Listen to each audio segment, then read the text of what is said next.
Mambo matano ya kujifunza. Dodoma Jiji 3, Yanga 2. Huyu Dube huyu anaweza kumfukuzisha kazi hata Pep Guardiola. Watu ni wengi sana ndani ya Mugisha Talk Sports.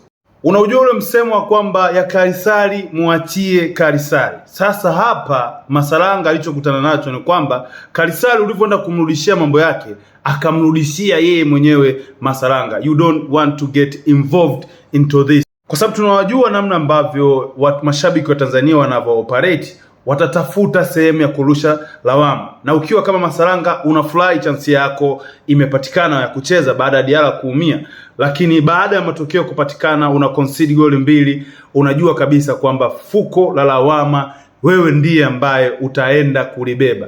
That is too bad kwa mchezaji ambaye ana prospect ya kufanya vitu vizuri na anaingia sasa kwenye ile desperate moment, kwa sababu Yanga wanataka ubingwa na sasa hivi uwepo wako golini umesababisha gap ya pointi 5 iwe gap la pointi 2. That is too bad kwa Masalanga na kwa mtu yoyote ambaye ana get involved into this.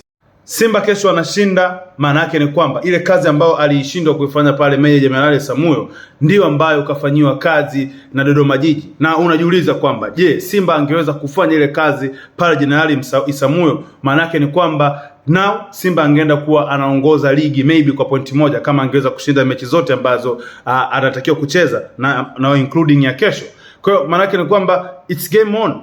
Ubingwa still bado unatakiwa kupambaniwa, kwa sababu still Yanga ana mpinzani ambaye watu wengi walitegemea ataenda kumpa shida Azam. Kama nilivyosema kwamba Dube anaweza kumfukuzisha kocha yoyote kazi, kwa sababu chances zinatokea. You have to score goals, not just goals. Basi at least ulenge shoot golini. You don't do that, timu yako inapoteza na maybe unaendelea keep pressure ambayo Simba wanaendelea ku pressure. Simba hawajakata tamaa. Simba they mean business. Na wewe Dube ukiendelea kufanya hivi, it means so bad kwa timu yako. Kwa hiyo kimsingi he have to look at himself namna gani ambavyo anaweza kuimprove na kusaidia timu yake. Fair play again kwa Dodoma Jiji, kwa sababu you have to pay that watch. Na mimi sehemu ambayo naweza nikalipa pesa kuangalia mchezo ni aina ya games kama hizi hapa. Na kama tutaendelea kupata competition kama hizi hapa, the ligi yetu inaweza ikawa improved.